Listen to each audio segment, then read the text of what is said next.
Welcome friends, India सुविधा channel पर आपका स्वागत है। आज के वीडियो में देखेंगे मुख्यमंत्री अनुपर्ति कोचिंग योजना। इस योजना के लिए कौन पात्र है, यदि किसी का इसमें स्टूडेंट का नंबर आता है तो उसको योजना में क्या फ़ायदा मिलेगा। विद्यार्थियों को आवास के लिए 40,000 रुपये मिलेंगे, लेकिन अलग अलग एग्जामों के लिए अलग अलग है। और फ्री में कोचिंग करने को मिलेगी। जो बड़ी से बड़ी कोचिंग है अपने राजस्थान में, उन कोचिंगों में कोई पैसा नहीं लगेगा। तो आइए चलते हैं वीडियो की तरफ। सबसे पहले मुख्यमंत्री अनुपर्ति कोचिंग योजना, जैसा कि इस योजना का नाम है मुख्यमंत्री अनुपर्ति, जो इसी साल लागू की गई है। इस योजना में कौन सी में क्या मिलेगा ये अपन चर्चा करेंगे बाद में। पहले अपन देख लेते हैं कि इसके लिए कौन एलिजिबल है। पहले योजना का उद्देश्य है। योजना ये उन लोगों के लिए है जो पैसे के अभाव में अपनी प्रतिभा नहीं दिखा पाते हैं और किसी प्रकार की तैयारी करने में असमर्थ रहते हैं। जैसे बड़ी कोचिंगों में IAS RS के लिए फीस ज़्यादा होती है, तो ये गवर्नमेंट क्या कर रही है कि जो पढ़ने में इंटेलिजेंट स्टूडेंट और जो अपना सपना साकार करना चाहते हैं, वो अपनी प्रतिभा दिखाने के लिए अब राज्य सरकार आगे आई है और उनकी फीस जो भी लगेगी वो पूरी वहन राज्य सरकार करेगी। तो मुख्यमंत्री अनुपर्ति कोचिंग योजना, फ्री में कोचिंग होगी और आपको हॉस्टल के लिए भी पैसा मिलेगा। यदि आप एग्जाम में पास हो जाते हो तो उसके लिए भी फंड मिलेगा आपको। आइए चलते हैं परीक्षा की तैयारी के लिए कोचिंग करने वाले स्टूडेंटों को सौगात। इसमें देखो, प्रोफेशनल कोर्स के लिए कुल 5,000 छात्रों को चयन किया जाएगा। जो टोटल राजस्थान में कुल 5,000 छात्र हैं उनमें से, जिसमें कि बड़ी कोचिंग में प्रतियोगी परीक्षाओं कुल 5,000 छात्र छात्राओं को निःशुल्क कोचिंग की तैयारी हेतु संबल प्रदान करने और समान अवसर प्रदान करने के लिए मुख्यमंत्री अनुपर्ति कोचिंग योजना लागू की गई है। 5,000 प्रोफेशनल कोर्स के लिए स्टूडेंटों को लिया जाएगा और 5,000 प्रतियोगी परीक्षाओं के लिए। एक बार मैं क्लियर कर दूं आपको कि जो प्रोफेशनल कोर्स है उनमें किन किन को शामिल किया गया है और जो प्रतियोगी परीक्षा है उनमें किन किन को शामिल किया गया है। तो जो प्रोफेशनल कोर्स है उनके अंदर PMT, जो मेडिकल की तैयारी करते हैं, वो कोर्स इंक्लूड होगा, जो कि नीट होता है। और इसके साथ में किलेट, यदि आप किलेट की तैयारी करते हो LLB के लिए, तो वो कोर्स इसमें शामिल होगा। और JEE इंजीनियर का यदि आप कोर्स करते हो, तो ये प्रोफेशनल कोर्स हैं। इनमें एडमिशन के लिए 5,000 छात्रों को चयनित किया जाएगा। इसके अलावा जो 5,000 छात्र प्रतियोगी परीक्षा है, प्रतियोगी परीक्षाओं में IAS RS, पटवारी, रीट, LDC, कांस्टेबल और भी अन्य भर्तियां जो पे ग्रेड 11th में लागू होती है, उनमें शामिल किया जाएगा। देखो, ये योजना के फॉर्म भरना स्टार्ट 5 जून 2021 से प्रारंभ हो गए थे, लेकिन अभी तक इस योजना का प्रचार प्रसार नहीं हो सका और बहुत कम लोग इंटरेस्ट ले रहे हैं। इस कारण से इस योजना की अंतिम दिनांक बार बार में बढ़ा दी गई है। अभी वर्तमान में इसकी अंतिम दिनांक 15 अक्टूबर 2021 रखी गई है। इस दिनांक पहले आपको ये योजना का फॉर्म भरना होगा।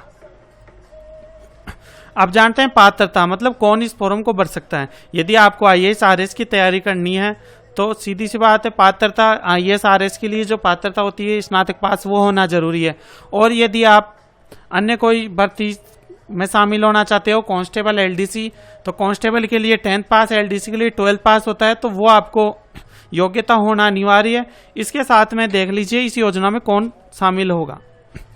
SC के स्टूडेंट, SC कैटेगरी और OBC और MBC, माइनॉरिटी और EWS जो जनरल में EWS है, वो सभी इसमें शामिल होंगे।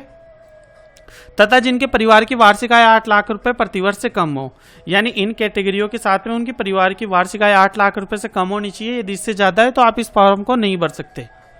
अब आगे चलते हैं कि मान लो किसी की इनकम और कैटेगरी मैच नहीं खाती है, तो जिनके माता पिता राज्य सरकार कर्मचारी होने पर, यदि किसी के माता पिता राज्य सरकार के कर्मचारी है, गवर्नमेंट जॉब में है, तो उनको भी ये लाभ मिलेगा। लेकिन केवल उनको, यदि उनके माता पिता जो सरकारी जॉब में, उनकी जो सैलरी ग्रेड पे है वो लेवल 11 तक का वेतन प्राप्त कर रहे हो यदि लेवल 11 तक का वेतन प्राप्त कर रहे हैं तो वे इस योजना में पात्र होंगे, अन्यथा इस योजना में पात्र नहीं होंगे।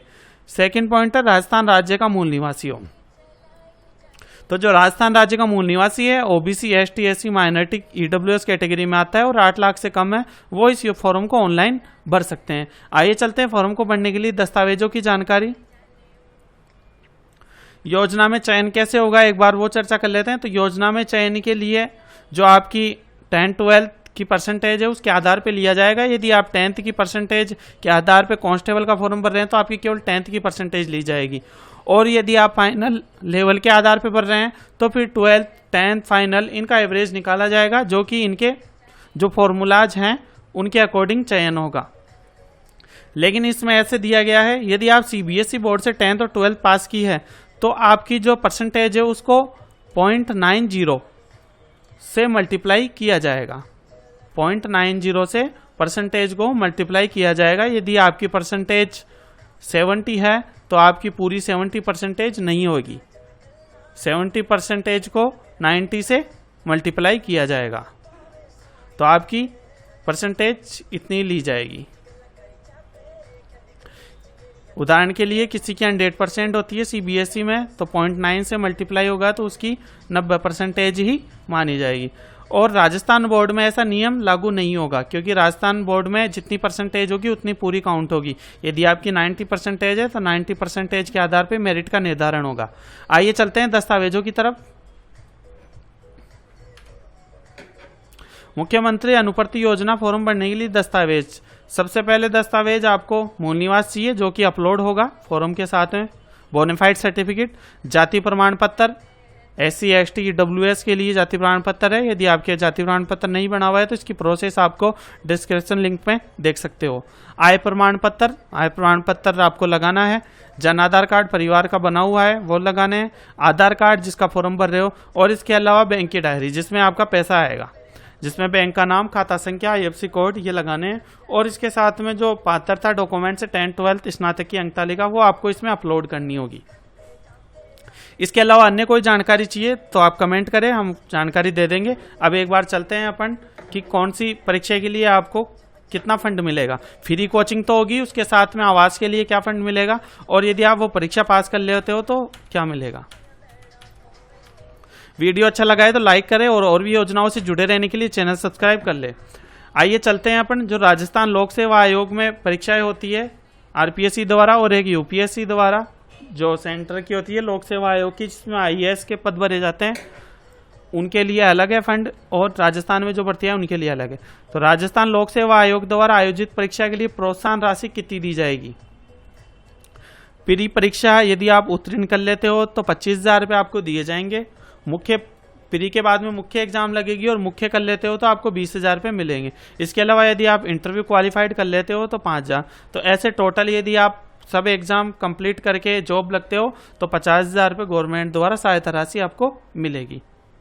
और यदि IAS लेवल की एग्जाम की बात करें अपन तो 65,000 रुपये प्री एग्जाम पास करने पे, मेन एग्जाम पास करने पे 30,000 और 5,000 रुपये इंटरव्यू क्लियर करने पे। इस तरह टोटल 1 लाख रुपये आपको फंड मिलेगा। तो हमारी जानकारी अच्छी लगी हो तो वीडियो लाइक करें और चैनल सब्सक्राइब करें। Thanks for watching our video.